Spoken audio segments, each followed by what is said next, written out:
일단 이재명 대통령이 휴일 동안 한 6번 정도의 부동산 관련 SNS를 올렸는데요. 이제야 왜 이재명 대통령이 글을 이렇게 많이 올리는지, 그리고 왜 이렇게 계속 부동산을 언급하는지, 이걸 보니까 이제 돌아갈 길을 끊는 것 같아요. 진짜 이건 하겠다.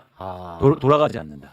되돌리지 않는다. 사실 이게 가장 큰 문제였는데 한국의 부동산 정책 그리고 부동산 개혁 이런 것들이 잘 안 됐던 이유가 한다고 해놓고 되돌아갔기 때문이에요. 어느 정부가 다 똑같았어요. 예. 거창하게 한다고 말만 해놓고 사실은 나중에 보면 종이 호랑이가 돼버리고 정책이 물러서고. 그래서 제가 비유해드렸지 않습니까? 정말 네모났다가 동그랗게 변하다고. 이렇게 글을 올리는 거를 제가 보면서 어떤 느낌이 드냐면 돌아갈 길을 끊고 있다. 진짜 하겠구나. 진짜다. 진짜 이거는 진짜다. 이번엔 진짜다.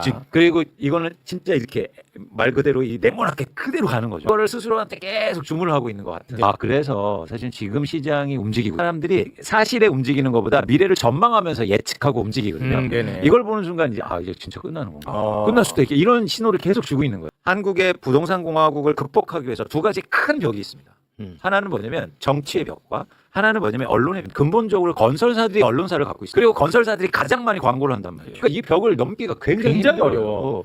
예를 들어서 주력 언론사들이 다 건설사가 대주주라고. 어떻게 이게 넘기 힘든가? 이게 쉽지가 않아. 어쨌든 큰 벽이다. 그러니까 정치의 벽은 두 가지 벽이죠.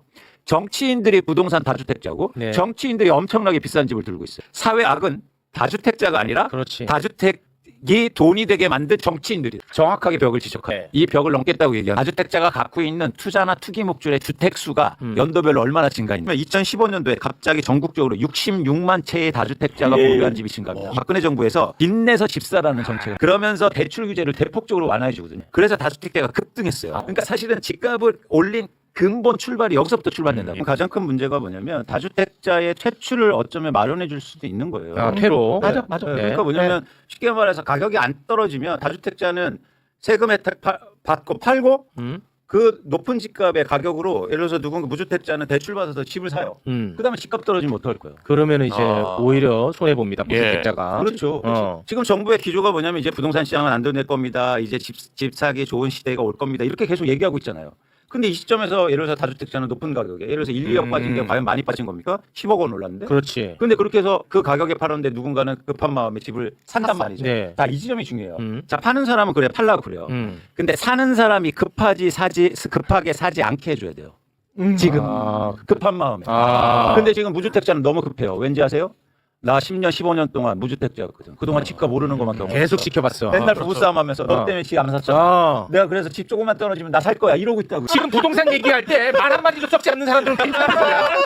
왜 이렇게 조용해? 조용한 사람은 다 이유가 있어. 조용해. 한동안 무주택자였는데 집값만 올랐어요. 그렇지. 급하지. 그런데 집값 1억이 조금 떨어졌다고 해. 그러면 이러겠죠. 여보 이제 집 사야 되는 거 알아? 조금만 기다려보자. 그동안 당신 때문에 못 샀잖아. 그래서 빨리 대출 받아 사자. 급해 마음이. 그렇죠. 그러지 않게 해야죠. 네. 그러면 다음 약속이 필요해요. 그렇지. 여기서 다주택자를 파는 것도 중요하지만 다음 로드맵이 필요하다. 그 얘기를 해줘. 그래서 보유세가 들어와야 돼요. 다주택자가 여기서 팔지 않으면 5월 9일 이후로는 어떤 현상이 일어나냐면 매물이 줄 거예요. 그러면 팔게 할 수 있는 유일한 방법은 뭡니까? 부담을 지워야죠. 갖고 있는 게 부담이 된다. 그거는 명확히 이재명 대통령도 얘기하잖아요. 아니야, 갖고 있는 게 더 부담될 수도 있는데 네. 이 얘기는 뭐였어요? 임대 사업자 같은 경우에는 30년, 40년 해주는 게 아니고 1년 단위로 만기가 와. 1년 단위로. 그래서 만기 1년 딱 지나면 다시 재심사를 받아야 될 거 아니야. 그런데 그동안에 관행적으로 재심사를 안 해왔어. 그러니까 임대사업자의 대출은 무한정이었어. 이 임대사업자도 원래 1년이 만기니까 1년 만기 되면 그때 다시 심사를 하자는 거야. 그 심사는 뭐냐? 임대를 통해서 내가 버는 돈이 있을 거 아니야. 예를 들어서 1년에 1,000만 원이라고 쳐봐. 임대사업을 통해서. 1,000만 원. 근데 이자가 예를 들어서 이자를 내가 내야 되는 게 1,000만 원이야. 그러면은 똔똔이지. 맞지? 근데 예를 들어서 임대 수익이 1,000만 원인데 대출 이자가 2,000만 원이야. 그러면 대출 이자가 더 크잖아. 그렇죠. 요럴 때는 심사를 해서 얘한테 대출을 안 해주잖아. 이 집값이 올라갈 걸 기대하니까 그렇지. 이제 그만하라는 거야. 이제